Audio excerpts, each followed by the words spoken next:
Dear student अस्सलाम वालेकुम। आज हम करने जा रहे हैं मैथ 301 एंड 201। लेक्चर नंबर है हमारा 36। स्केलर फील्ड है। स्केलर फील्ड से रिलेटेड हमने पहले भी टॉपिक में पढ़ा है, लेक्चर पढ़ा है, तो आगे इसको रिवाइज भी कर लेते हैं और आपको क्लियर इसका इल्म भी हो जाएगा। तो if scalar field exist for all points on a curve, एक हमारी स्केलर फील्ड है, तमाम कर्व के तमाम पॉइंट्स पर मुश्तमिल होती है। स्केलर फील्ड क्या होती है? कर्व के तमाम पॉइंट पर मुश्तमिल होती है। उसका ये फार्मूला दिया गया है, यानी कि पॉइंट्स 1 से लेकर एन तक मुश्तमिल होती है। और V R and D R P with, जब हमारे पास डी आर होता है, ज़ीरो के बिलोंग कर होता है, तो हमारे पास जो लाइन इंटीग्रल होती है वो ये बन रही होती है। ठीक है, तो इसको ये एग्जांपल है, इसको देख लेते हैं। एग्जांपल में क्या है कि v is equal to this and जो एवेलुएट क्या करना है, हमने ये एवेलुएट करना है along the curve having parametric equation. Parametric equation जो कर्व रखती है उसके पास उनकी जो x की वैल्यू है वो 3u है एंड y की वैल्यू है 2u स्क्वायर है एंड z की वैल्यू 3u की पावर क्यूब। ठीक है, बिटवीन a एंड b, ये a के पॉइंट्स और b के पॉइंट्स भी हैं। ठीक है, तो हमने first of all v is equal to this, जब इसकी x and y and z की वैल्यू इसमें ऐड की तो हमारे पास जो इसका लास्ट पे आंसर आया वो 12u पावर 8 आया। ठीक है, तो अब v की वैल्यू तो हमने फाइंड कर ली और हमने dr की वैल्यू फाइंड करनी, तो dr की जो फार्मूला है that is equal to this, यानी कि dxi plus dyj and dzk। जब इसकी वैल्यू इसमें पुट की तो 3 एंड जब इसकी वैल्यू इसमें पुट की तो हमारे पास ये वैल्यू है, यानी कि 4u du जे एंड जब जी की वैल्यू इसमें पुट की तो हमारे पास 3u स्क्वायर डी यू के। ठीक है, ये आई। तो फॉर एक्स के लिए जो इसकी जब इसका डेरिवेट करेंगे तो हमारे पास जो इसकी वैल्यू आएगी वो 3du एंड इसकी वैल्यू ये आएगी और इसकी वैल्यू ये आएगी और जी की वैल्यू हमारे पास ये आ रही है। ठीक है, तो जब इसकी लिमिट्स इसमें पुट करते हैं, लिमिट्स किस तरह, क्योंकि हम u के लिहाज से ले रहे हैं, एक ही ले रहे हैं, तो जो इसकी लिमिट्स होगी वो 0 एंड 1 होगी, यानी नहीं, ये हमारे पास 0 एंड 1 होगी, ये इसकी लोअर लिमिट लगा देते हैं, ये होगी। ठीक है, 0 एंड 1 होगी जो हमारी इसकी वैल्यू बन रही थी 0 एंड 1।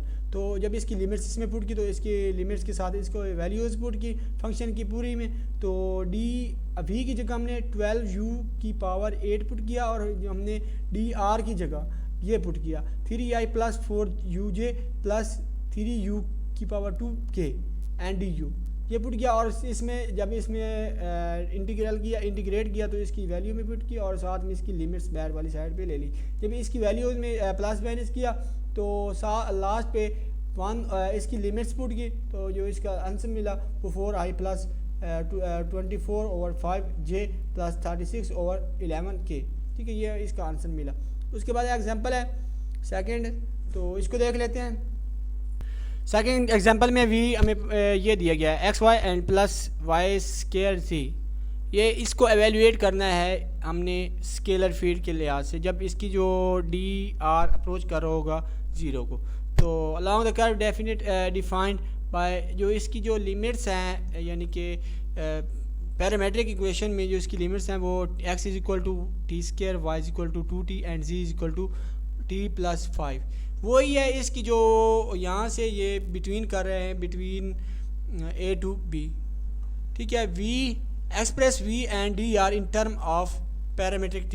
यहाँ पे पहले वाला का क्वेश्चन है, पहले की तरह है, इसकी जो v की वैल्यू है उसमें हमने x y एंड z को पुट करना है, यानी कि x की जगह हमने t स्क्वायर एंड y की जगह हमने 2t एंड z की जगह हमने t प्लस 5 पुट कर देना है। ठीक है, इसी तरह जब इसकी वैल्यू पुट की तो x y एंड z ये इसकी वैल्यूज़ आ रही हैं। ठीक है, डी आर पुट करना है, तो डी आर की वैल्यू हमें पहले पता है, डी आर किस तरह हमने फाइंड करना है, तो यहाँ से हमने डी आर की वैल्यू फाइंड करनी है, यानी 2t dt।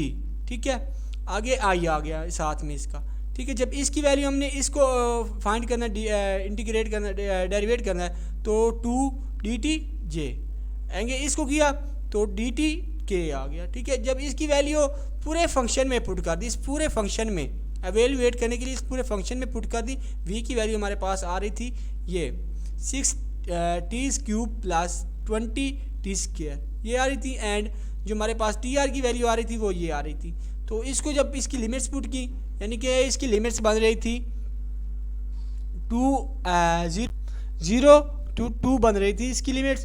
तो जब इसकी लिमिट्स हमने पुट की तो लास्ट में जो इसका आंसर आया वो 8/50, यानी कि ये 4×444i plus 290j plus 145k। ठीक है, तो ये आगे वेक्टर फील्ड है, वेक्टर फील्ड को भी इसी तरह हमने सॉल्व करना है। Vector field exist for all points of a curve, ये भी तमाम पॉइंट्स के लिए एग्जिस्ट करती है, पॉइंट के कर्व के।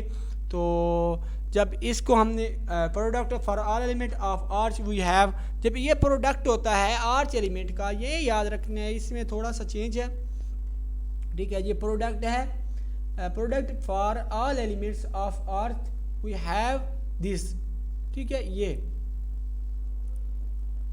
Line integral for F r between O A to B along the starting curve, ये हमारे पास अलॉन्ग द स्टार्टिंग कर्व आ रही है, ठीक है। तो F d r is a scalar product, then line integral is scalar, ये एक स्केलर प्रोडक्ट है और इसकी जो लाइन इंटीग्रल है वो भी एक स्केलर है, ठीक है। तो इसका हमने एडअप करना है तीनों फंक्शन को, तो डी एफ हमने पहले फाइंड करना है F1 F2 एंड F3, फिर उसके बाद डी आर फाइंड करना है पहले वाले की तरह। तो ये इसका जो लास्ट पे इंटीग्रल फाइंड करना है, लास्ट पे इंटीग्रल के साथ इसकी वैल्यू ऐड अप कर देनी है। तो जिस तरह ये हमारे पास एग्जांपल है, तो एग्जांपल है F r is equal to this and evaluate this and between A to B, ठीक है, along the curve having parametric equation, parametric equation ये दी गई है, ठीक है। तो पैरामेट्रिक इक्वेशन को यूज़ करते हुए हमने इसको सॉल्व करना है। तो जब इसकी वैल्यू एक्स की वैल्यू इसमें पुट की, ठीक है, तो वाई की वैल्यू भी इसमें पुट की एंड जी की वैल्यू भी इसमें पुट करनी है पूरे फंक्शन में, ठीक है। हम क्या फाइंड कर रहे हैं कि डी एक्स फाइंड कर रहे हैं, डी एक्स फाइंड कर रहे हैं, तो ये इसकी वैल्यू हमारे पास ये आ रही है, ठीक है।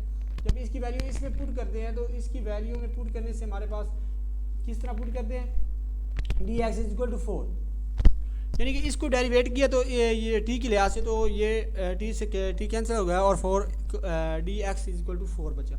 जब इसको किया हमने टी के लिहाज से, तो ये हमारे पास ये आया 4t dt, ठीक है। तो उसके बाद ये सी को किया जब हमने, तो इसके 3 जो पावर थी जो इसमें मल्टीप्लाई होगी और इसमें पावर में से एक माइनस कर दिया, ठीक है। तो डी एक्स तो ये हमने फाइंड कर लिया। तो इसके लिए हमने ये डी एक्स, ये यहाँ पे भी और यहाँ पे भी d x and d y, आगे इसकी ये वाली है, तो इसको भी सॉल्व करना है। इसको भी जब इसकी वैल्यू ओवरऑल हम इसकी वैल्यू निकाल लेंगे, तो हम इसकी मुकम्मल के मुकम्मल फंक्शन यहाँ पे इसकी लिमिट्स पुट कर देंगे। लिमिट्स हमारे पास 0 to 1 आ रही हैं, यानी कि 0 to 1 आ रही है, तो यहाँ पे हमने पुट कर देंगे लिमिट्स। उसके बाद लिमिट्स में इसकी इसको सॉल्व किया, तो यहाँ पे इसके सॉल्व करने से इसकी वैल्यू में इसमें ऐड अप की, तो इसका लास्ट बैन पर 29.76, ठीक है। तो एग्जांपल है, आगे भी इसी तरह आपने सॉल्व करनी है।